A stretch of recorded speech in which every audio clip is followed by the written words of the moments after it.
and I just wanted to say hello to everybody, both in the room and online.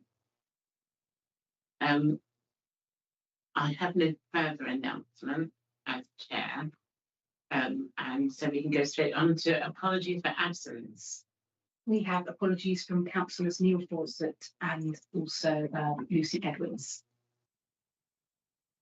Councillor Crawford. I noticed that the agenda says that Diana look over as a cabinet member.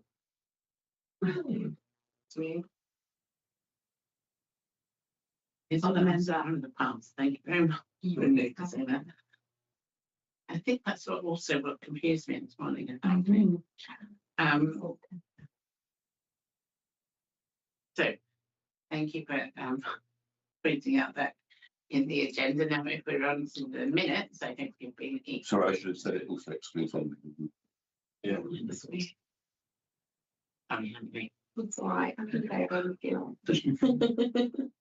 So yes, please, if you turned your eagle eye to the minutes, has everybody had a chance?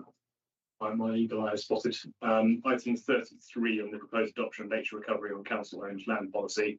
It says that I introduced it as the portfolio holder. Actually, it's a shared portfolio matter between myself and Councillor Andy Gord, but I did introduce it to give them the rest.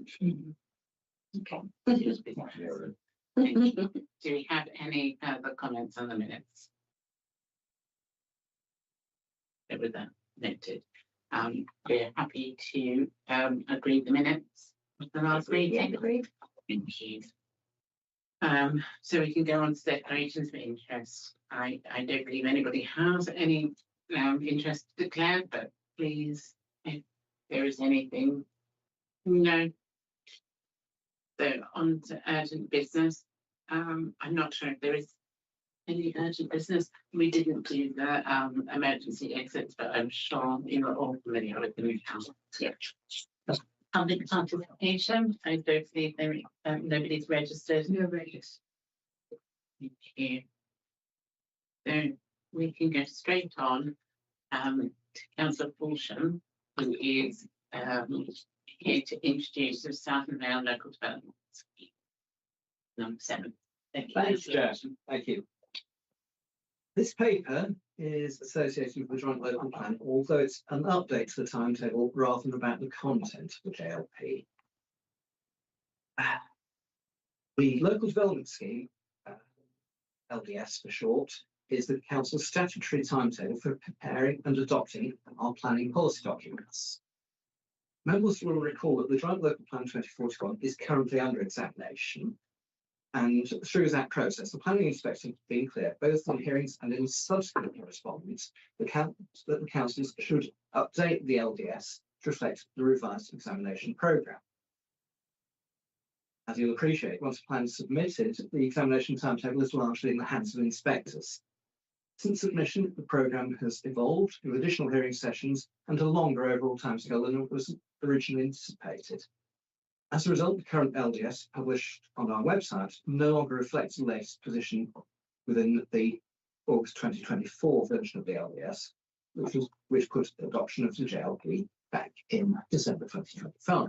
The revised LDS before you today responds directly to a request from the inspectors and brings the timetable up to date.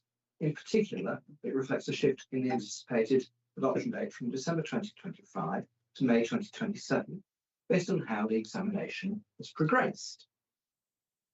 Alongside the updated Joint Local Plan timetable, the LDS also includes some routine updates that reflect progress on other planning policy work, including newly made neighbourhood plans, status of conservation area appraisals, and the current position on any local development orders.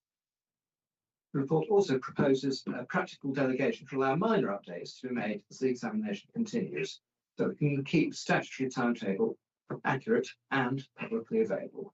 I'm very happy to answer any questions. Thank you, Councillor Wilson. Went through the discussion open. Any questions or comments?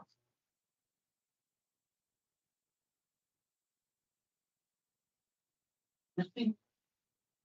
I mean, I mean, this is just like regularising where we are because of the hold up that we've had. been an agreement that we could go through to now public hearing sessions and reflects that. And I just know there's a couple of asterisks in here that talk about the dates may change, and but that's down now to the inspectors and what timeline they put on it once they've heard through the hearings. Is that right? Very much so. From submission date onwards, we're entirely in the hands of the inspectors. They set the timetable for hearings, they set what further documents and evidence they require, and we have to put work to the beat of their drum. So the formal adoption date of May, is really our sort of best estimate, having spoken to the inspectors of the sort of timeline we would anticipate, but it could change. It could change. We put forward other dates. They say they want to be certain to get everything through, that they want to put May 2027 as the timetable. So we've done. So they kind of reflects the discussion that we've had with them. Thank you. So So just on paragraph 11, and this is the report mentions neighbourhood plans. Are we anticipating many more neighbourhood plans to come through the pipeline, as it were, between now and adoption of the joint local plan, and might that have any impacts on the content, or is there anything we need to worry about essentially that those neighbourhood plans are coming through during the extended examination period for the GLP? There is a pipeline of development plans, but that was always going to be the case. They progress at a faster or slower rate depending on the nature and extent of those plans, and they have their own timetables of examination and consultations. So we have to be mindful of them. We update it and inspect it as soon as there's any news on them, but it won't either hold us up or make us go any faster. And if we needed to do a future update to the LDS, we could mention there's new NIP plans on through.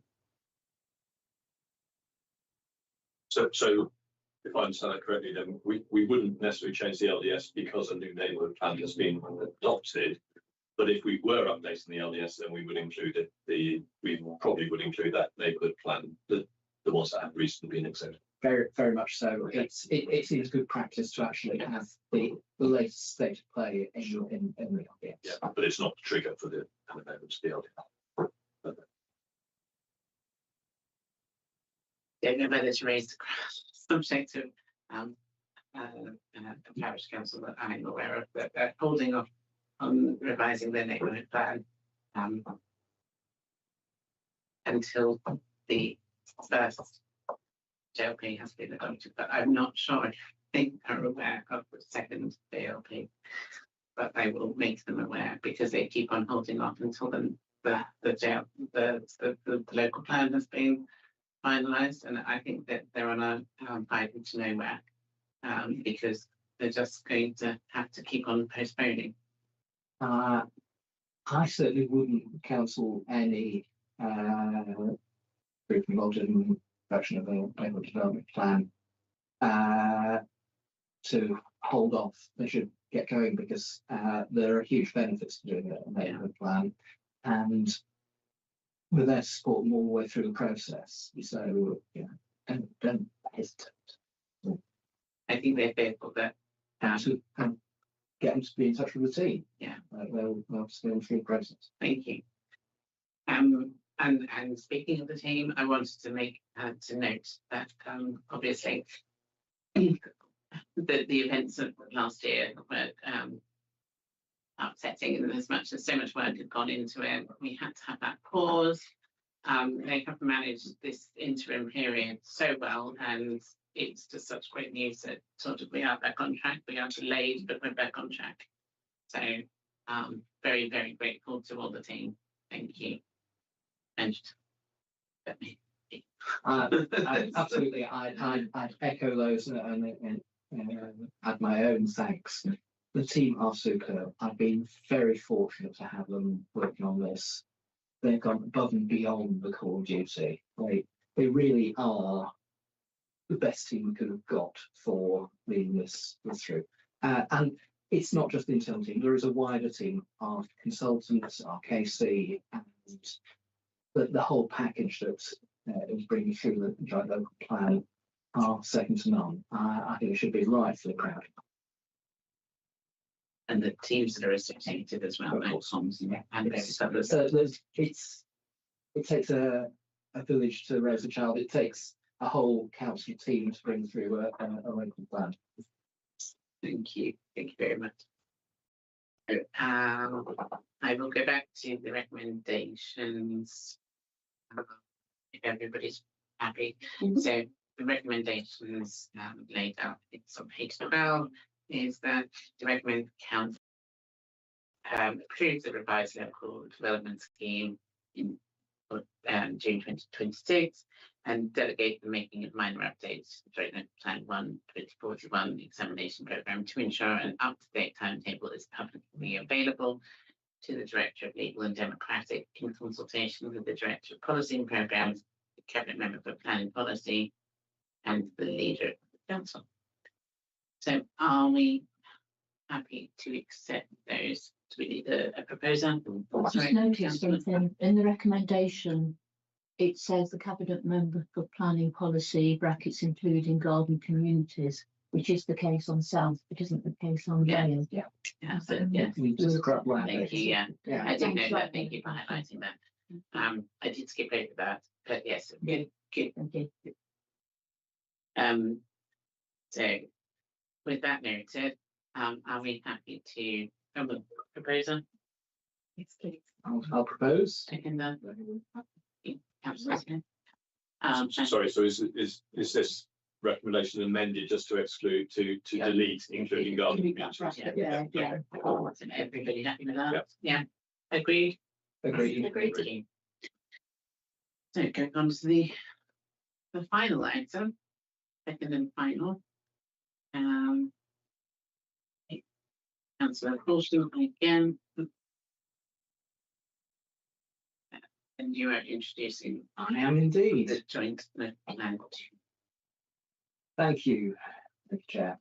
This paper is about our next local plan, and again, it's a procedural paper rather than about the planning policies themselves.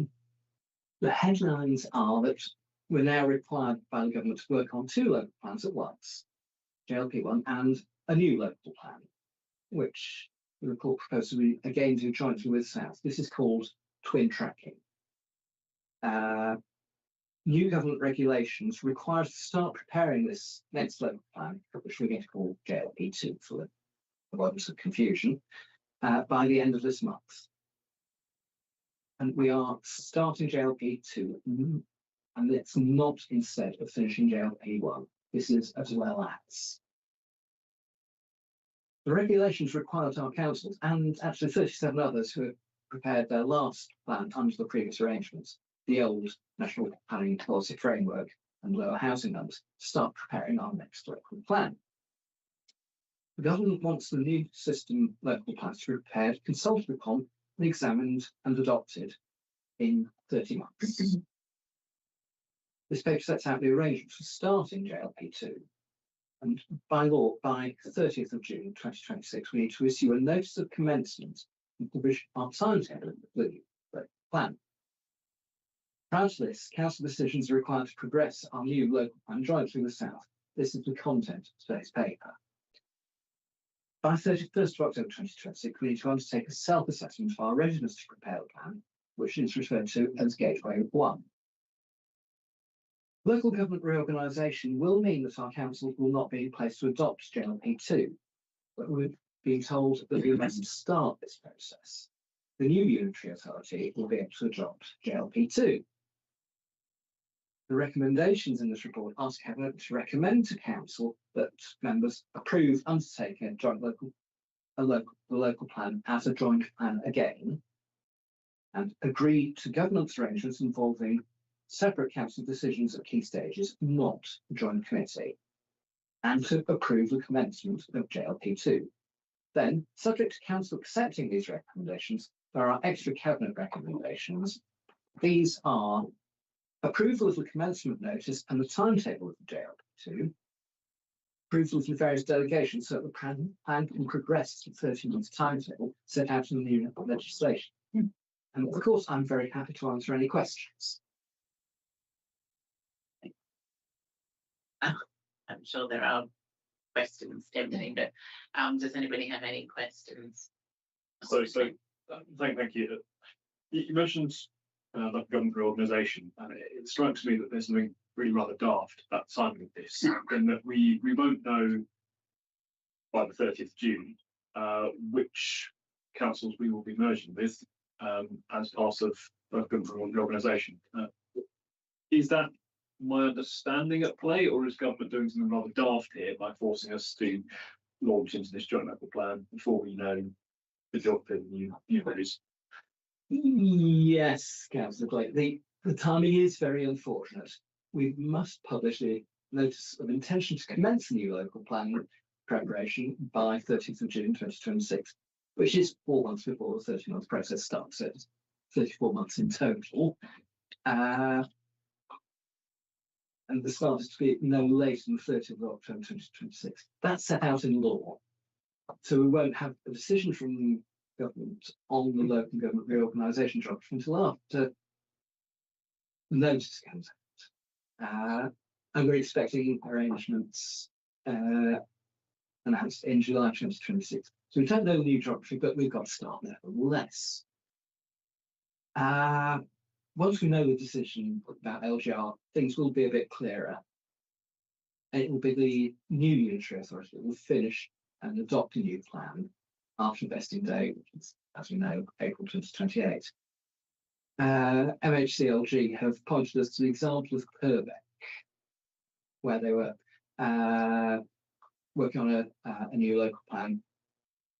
Then their tranche of LGR took place, and the new authority then adopted the local plan that had been put together for Purbeck's geography, which was obviously a smaller authority. You can see there are a lot of uncertainties, but we've got to work positively on this and get started on the plan. All right, thank you. Thank you. It seems like government is doing something a bit daft, and Possibly comment. Kudos to you for navigating our services. Sort of following on from that, I had a couple of questions. So one is around, so the geography of the council doesn't necessarily match the geography of the plan.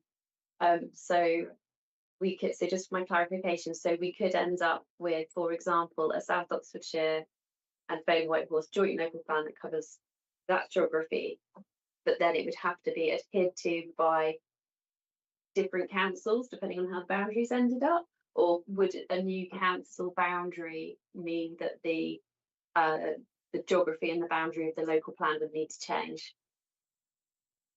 Or would it, like if we say yes, we're going ahead and we're preparing JLP2 now on this boundary, does that mean that that's the boundary and it's set, or could it be changed later on in the process? Do you know? Thank you. That's a very good question. I'm advised that a plan can only apply to the geography that it was prepared for. So plan 2 will cover the boundaries of South and Vale, and the notice of commencement actually includes the boundary. So it's set at that point. Thank you. So yeah, similar to sort of the same way neighbourhood plan works. I was just following through that logic. Okay, that's helpful clarification. I wanted to ask you about funding for this, because obviously it's this twin tracking approach means that we're going to have 2 lots of work going on, and I know there's probably some overlap and deficiencies and things, but it is additional work. I know we've had some money from government. I think is it 108,000 to help cover the cost, but is that sufficient? Are we going to see any budget pressures as a result of having to push forward with the joint local plan 2? Well, the MHCLG invited councils that were in the first wave of commencing new local plans to submit expressions of interest into some funding towards the cost. We have a tight timescale for agreeing to go with their application for funding. We applied, and we have each of Vale and South have been awarded and received government funding of £108,474 and 57 pence. It won't cover the whole cost by any means, but it will help with the additional cost of getting the plan started, and we'll be working within constraints of our existing budgets on. I had a question on something completely different, so I don't know if you want to go to other people, or if you want me to carry on. And it was just another kind of clarification really around housing and supply. So my understanding is at the moment, so we've got the joint local plan, but the housing land supply will still apply to the council. So the calculation based on so for example, if one of the councils that we so if South or Vale lost their housing land supply, for example, it would impact the housing land supply of the other council. Is that correct? And the reason I'm asking that is because if we're going to move forward with another joint local plan, it's a risk that would just need to be managed if that was the case. You're correct. The position doesn't change.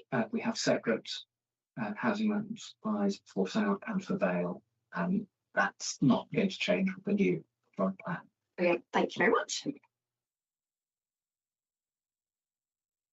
So in sum, I think what really the decision, we have no option but to work on the joint local plan too. I guess we could say we're not going to do joint local planning 1, but that would be, you know, just a ridiculous suggestion given the amount of money that's been expended, and also we have that 30-month period. Yes. That would cover for the first one. So really the choice then seemed to be, do we go with a joint local plan, similar to GLP 1, I'll call it, or do we go alone and have a Vale only joint local plan, local plan and a South local plan? And you know, the report thing makes it quite clear, it's fairly obvious the economies of effort that suggests doing so. You know, there's a lot of work, I assume, that would just be duplicated. Absolutely. And therefore would increase the cost to this council. So best value would suggest joint local plan. So, and I can't really think of any adverse reasons for going for the joint local plan. Finance obviously is a positive. I can't think of any negative, given the example of where we've been with joint local plan 1. So. Thank you. Yeah. There's no doubt at all that it's much more efficient to do a joint plan, particularly as the councils have very similar issues, a similar type of geography, and it was noticeable that when we went to submission of the joint local plan, now JLP 1, it has unanimous support both in Vale and in South Oxfordshire, and it's worked well. We found officers having sort of double the number of meetings. Very similar reports would be commissioned by from our consultants to cover different geographies, whereas they should very easily work on a combined geography. I've never seen an advantage for going for single authority plans. And so in paragraph 34, the finance implications, the 2 million that's referenced there, that's based on the assumption that it is a joint plan. If we went individually, that sum would increase. It would, markedly more. Thank you. Councillor Coffey. I've got a couple of really minor questions about recommendations. Actually, I'll ask them individually. Recommendation D refers to Appendix 1, but I notice Appendix 1 is not complete. And I'm just wondering at what stage will that be complete? There's a couple of issues highlighted in the You mentioned that, or it should be good to officers. might be an officer. Might be helpful if officers could come in with a comment on that. Are there any? It's about the dates when we. Hi, Lucy. Yes, the decision will go to full councils in a couple of weeks' time, and once we've been through that process, we'll be in a position to say when we're going to date the notice and publish it. So we can't sort of say exactly at the moment what date that's going to be. Sometime between the final date of council, which I think is the 18th of June, and the date that we must publish it by, which is the 30th of June. But it's just a matter of detail that we'll add in that date once we know that that it's been supported by both councils. and we'll add in the website link once the website is up and running. Thank you. My other question, again, it might be an obvious question. Recommendation B refers to section 15L of the Planning and Compulsory Purchase Act. I couldn't find any reference, would be me, in the paper to what section 15L was. Right. I don't know off the top of my head. It would need looking into, but I'm very happy to send that to you afterwards if that helps. Yeah, okay. Thank you. Thank you, Lucy. Thank you, Lucy. Yeah. I'm afraid I don't have a copy of the act to hand. No, I don't expect you to, Andy, don't worry. Are you content? Yeah. Any further questions, comments? No? Yeah, I think the general feeling is that we have worked very hard to produce what is now known as JLP1, and very grateful to Lucy and the team for doing that. It seems a shame now to have JLP2 coming in. I know this is not about content, but I hope that the occurrence of JLP2 does not mean that JLP1 will be weakened. But yes, can you I would certainly take a step. Yes, this is not the timing we would have chosen. The long thing, I'd like officers to actually have the feeling of success of bringing JLP1 to conclusion before getting started on a new tranche of work. They'd like to breathe for once. So the timing's not what we'd have chosen. But actually, this is what we do, and this is what we do. The team does very well, which is talk to our residents, work out their priorities for planning policy for the 15 years ahead, and work out the best policies to bring through within current legislation. It's what the team are good at, and so it's good to get started on it. But it's hardly really doesn't it does it. The new planning policies set down by the government may well influence JLP2, and consequently, we are indeed waiting for the actual shape of the final published NPPF, which was consulted on at the end of last year. We submitted extensive comments on the consultation. We're waiting to see the final shape of that. We've had the consultation version, but the final shape is yet to come up. Did you have any further comments around that? Lucy got. I was just asking Lucy, did you have any further comments on that that arrangement and any fallout from the national policies and the effects on both JLP1 and JLP2? Only to say, obviously there's a lot of moving pieces, there's an awful lot of uncertainty, and things will become clearer as those things slot into place. So once we've got the final NPPF, and once we know the LGR decision, and once we know SDS geography, all these things will become clearer. But at the moment, best endeavours, we just need to get started, and some things will become clearer as we move along. Thank you very much. Yeah, thank you. It is a very complex situation. Yeah. And thank you, Councillor Bolsham. I'm minded that the recommendations are very long, but I can read them if you wish. Yes. Okay, bear with me, people.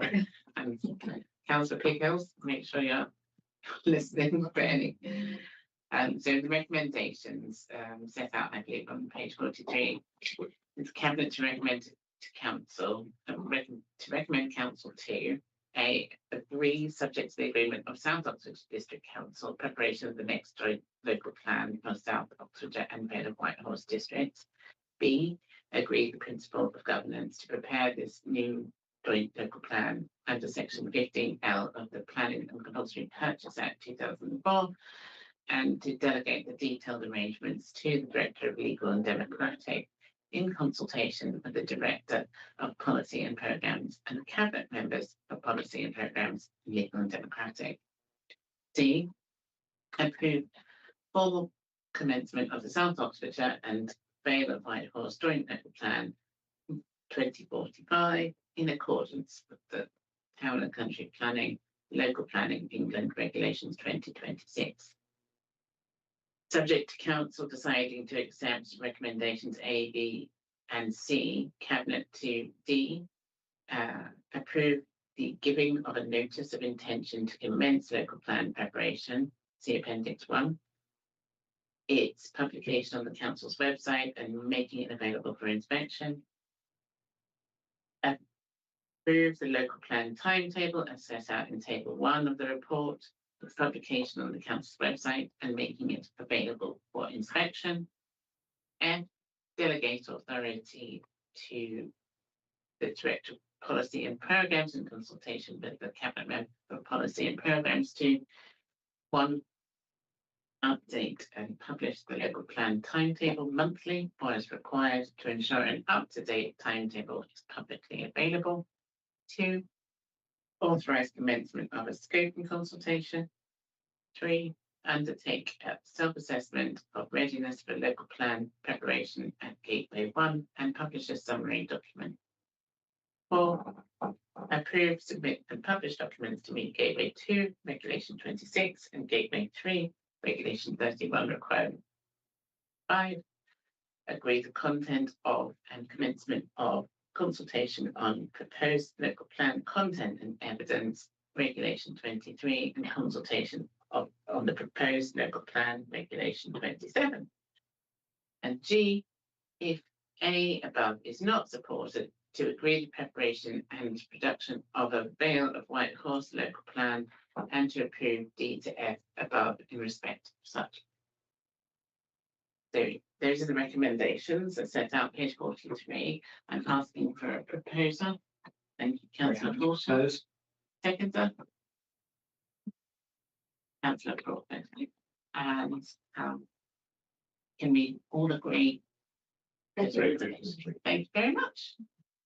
That actually brings us to the end of our agenda. So I will close the meeting and thank you all for coming, both in the room and online.